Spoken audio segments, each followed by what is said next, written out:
Welcome to Meghamadhava YouTube channel. ನಮಸ್ಕಾರ. ಇಂದು ನಾವು ಮಹಾರಾಷ್ಟ್ರದ ನಾಗಪುರ ಜಿಲ್ಲೆಯಲ್ಲಿರುವಂತಹ ರಾಮ್ಟೆಕ್ ದೇವಾಲಯಕ್ಕೆ ಹೋಗ್ತಾ ಇದ್ದೀವಿ. ಪ್ರಭು ಶ್ರೀರಾಮ, ಲಕ್ಷ್ಮಣ ಮತ್ತು ಸೀತೆ ಮಾತೆಯರಿಗೆ ಸಂಬಂಧಿಸಿದ ಐತಿಹಾಸಿಕ ಪೌರಾಣಿಕ ಸ್ಥಳ ರಾಮ್ಟೆಕ್ ದೇವಸ್ಥಾನ. ನಾಗಪುರದಿಂದ ಕೇವಲ 50 ಕಿಲೋಮೀಟರ್ ದೂರದಲ್ಲಿ ರಾಮ್ಟೆಕ್ ಪಟ್ಟಣವಿದೆ. ಅದೇ ಪಟ್ಟಣದ ರಾಮಗಿರಿ ಬೆಟ್ಟದಲ್ಲಿ ಇರತಕ್ಕಂಥ ದೇವಸ್ಥಾನನೇ ರಾಮ್ಟೆಕ್. ನಾವು ರಾಮಾಯಣದಲ್ಲಿ ದಂಡಕಾರಣ್ಯದ ಬಗ್ಗೆ ಓದಿರ್ತೀವಿ. ಆ ದಂಡಕಾರಣ್ಯ ಇದೇ ಭಾಗದಲ್ಲಿ ಬರುತ್ತೆ ಅಂತ ಪ್ರತೀತಿಗಳು ಹೇಳ್ತವೆ. ನಾವು ದೇವಸ್ಥಾನ ತಲುಪಿದ್ದು ಬೆಳಗ್ಗೆನೇ ಆಗಿರೋದ್ರಿಂದ ಇನ್ನೂ ಯಾವುದೇ ಅಂಗಡಿಗಳು ಓಪನ್ ಆಗಿರಲಿಲ್ಲ. ಬಟ್ ಈ ಪುರಾತನ ದೇವಸ್ಥಾನವನ್ನು ನೋಡೋಕ್ಕೆ ಇದೇ ಸರಿಯಾದ ಸಮಯ. ಇದು ಸುಮಾರು 5ನೇ ಶತಮಾನದ ವಾಕಟಕ ಯುಗಕ್ಕೆ ಸೇರಿದ್ದು ಅಂತ ಹೇಳ್ತಾರೆ. ಇಲ್ಲಿ ರಾಮಟೆಕ್ ದೇವಸ್ಥಾನದ ಜೊತೆಗೆ 5ನೇ ಶತಮಾನದ ನರಸಿಂಹ ಮತ್ತು ವರಹ ದೇವಸ್ಥಾನಗಳು ಕೂಡ ಕಾಣಸಿಗುತ್ತವೆ. ನೀವು ಇವಾಗ ನೋಡ್ತಾ ಇರೋದು ವರಹ ಮಂದಿರ. ಇಲ್ಲಿ ಬರುವ ಪ್ರವಾಸಿಗರು ತಮ್ಮ ದೇಹವನ್ನು ವರಹ ಸ್ವಾಮಿಯ ಕಾಲಿನ ಕೆಳಗೆ ತೂರಿಸಿಕೊಳ್ತಾರೆ. ಇದು ಅವರ ನಂಬಿಕೆ.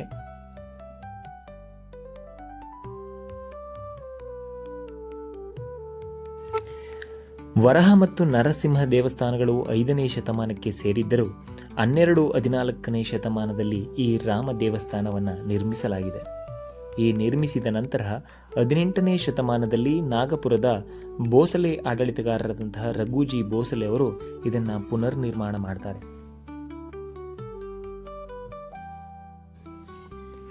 ನಿಮ್ಮ ಎದುರಿಗೆ ಕಾಣಿಸ್ತಾ ಇರೋದೇ ರಾಮಟೆಕ್ ಮಂದಿರ. ಇದನ್ನು ಕೋಟೆ ಮಾದರಿಯಲ್ಲಿ ಕಟ್ಟಿದ್ದು, ಇದನ್ನು ಶತ್ರುಗಳ ರಕ್ಷಣೆಗಾಗಿ ಈ ರೀತಿ ಕಟ್ಟಿದ್ದಾರೆ ಅಂತ ಹೇಳ್ತಾರೆ. ಮತ್ತು ಇಲ್ಲಿನ ವಿಗ್ರಹಗಳನ್ನು ಜೈಪುರದಿಂದ, ರಾಜಸ್ಥಾನದ ಜೈಪುರದಿಂದ ಇಲ್ಲಿಗೆ ತಂದಿಡಲಾಗಿದೆ. ಇದನ್ನು ಗಡ್ ಮಂದಿರ ಅಂತಲೂ ಕೂಡ ಕರೀತಾರೆ. ಯಾಕಂದರೆ ಒಂದು ಬೆಟ್ಟದ ಮೇಲೆ ಒಂದು ಕೋಟೆಯಂತೆ ನಿರ್ಮಿತ ಆಗಿರೋದ್ರಿಂದ ಇದನ್ನು ಗಡ್ ಮಂದಿರ ಅಂತಲೂ ಕೂಡ ಕರೀತಾರೆ. ನಾವು ಎಲ್ಲಿ ಹೋದರೂ ಶ್ರೀರಾಮನಿಗೆ, ಸೀತಾ ಮಾತೆಗೆ ದೇವಸ್ಥಾನವನ್ನು ಕಟ್ಟಿರೋದನ್ನು ನೋಡ್ತೀವಿ. ಆದರೆ ಇಲ್ಲಿ ರಾಮ ಮತ್ತು ಸೀತಾ ದೇವಸ್ಥಾನದ ಮುಂದೆ ಲಕ್ಷ್ಮಣ ಸ್ವಾಮಿಯ ದೇವಸ್ಥಾನವೂ ಕೂಡ ಇದೆ. ಲಕ್ಷ್ಮಣ ರಾಮ ಮತ್ತು ಸೀತಾ ಮಾತೆಯನ್ನ ಕಾಯುತ್ತಾನೆ ಎನ್ನುವ ನಂಬಿಕೆ ಇದೆ.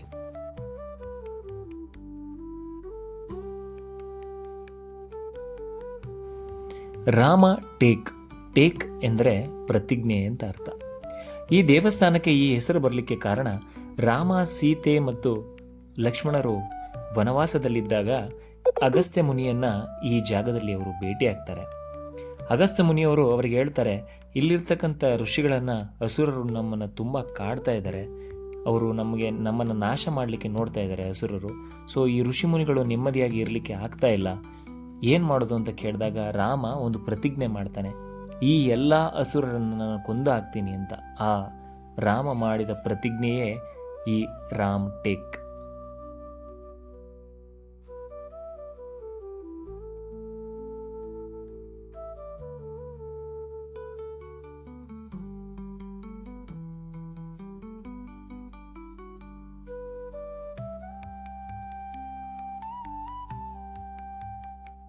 ಆ್ಯಕ್ಚುಲಿ ನಮಗೆ ಬೆಳಗ್ಗೆನೆ ಹೋಗಿರೋದ್ರ ಜೊತೆಗೆ ಈ ಮಳೆಯಲ್ಲಿ ಈ ವಾಸ್ತುಶಿಲ್ಪವನ್ನು, ಈ ಕಲ್ಲಿನ ಕಂಬಗಳನ್ನು ನೋಡಲಿಕ್ಕೆ ಎಷ್ಟು ಖುಷಿಯಾಗುತ್ತೆ ಮನಸ್ಸಲ್ಲಿ ಅಂತಂದರೆ, ಜೋರು ಮಳೆ ಬರ್ತಾಯಿತ್ತು, ಜೊತೆಗೆ ವಾಸ್ತುಶಿಲ್ಪ, ಆ ಮೆಟ್ಟಿಲ ಮೇಲೆಲ್ಲ ನೀರು ಬರೋದು, ಇದೆಲ್ಲ ಒಂಥರ ನೋಡೋಕ್ಕೆ ತುಂಬ ಖುಷಿಯಾಗುತ್ತೆ.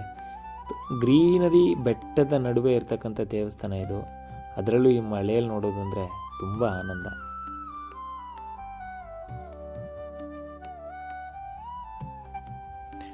ದೇವಸ್ಥಾನದ ಸುತ್ತಮುತ್ತ ಈ ಥರ ಸಣ್ಣ ಕೆರೆಗಳು, ಕೊಳಗಳು ಇದೆ.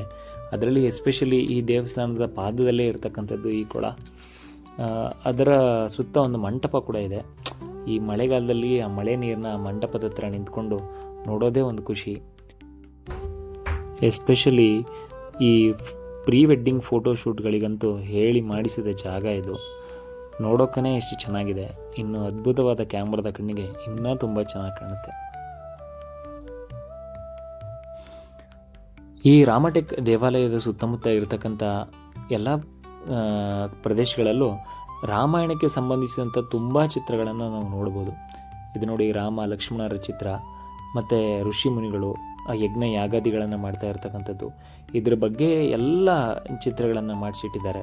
ಈ ರಾಮಾಯಣದ ಕಥೆಗಳನ್ನು ಈ ಚಿತ್ರಗಳನ್ನು ನೋಡಿ ನಾವು ತಿಳ್ಕೊಬೋದು.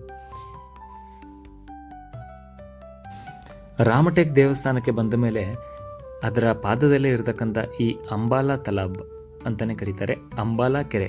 ಈ ಕೆರೆಗೆ ವಿಸಿಟ್ ಮಾಡದೆ ಹೋಗ್ಲಿಕ್ಕಾಗಲ್ಲ, ಅಷ್ಟು ಚೆನ್ನಾಗಿದೆ ಇದು. ಆ ಬೆಟ್ಟಗಳ ನಡುವೆ ಇರತಕ್ಕಂಥ ಕೆರೆ.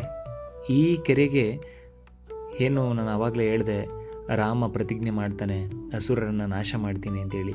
ಆ ನಾಶ ಮಾಡಿ ಅವರ ಬೂದಿಯನ್ನು ಇದೇ ಕೆರೆಯಲ್ಲಿ ಬಿಡಲಾಗಿದೆ ಅಂತ ಇವತ್ತಿಗೂ ಅದನ್ನು ನಂಬುತ್ತಾರೆ.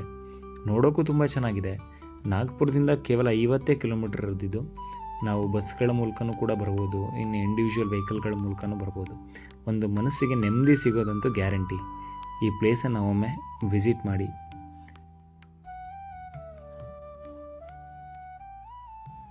ಇಷ್ಟೊತ್ತು ರಾಮಾಯಣದ ಬಗ್ಗೆ ಮಾತಾಡಿದ್ವಿ, ಹಾಗೆ ನಮ್ಮ ಹನುಮಂತನೂ ಕೂಡ ನಮಗೆ ಸಿಕ್ಕ. ವಿಡಿಯೋ ನೋಡಿದ್ದಕ್ಕೆ ಧನ್ಯವಾದಗಳು.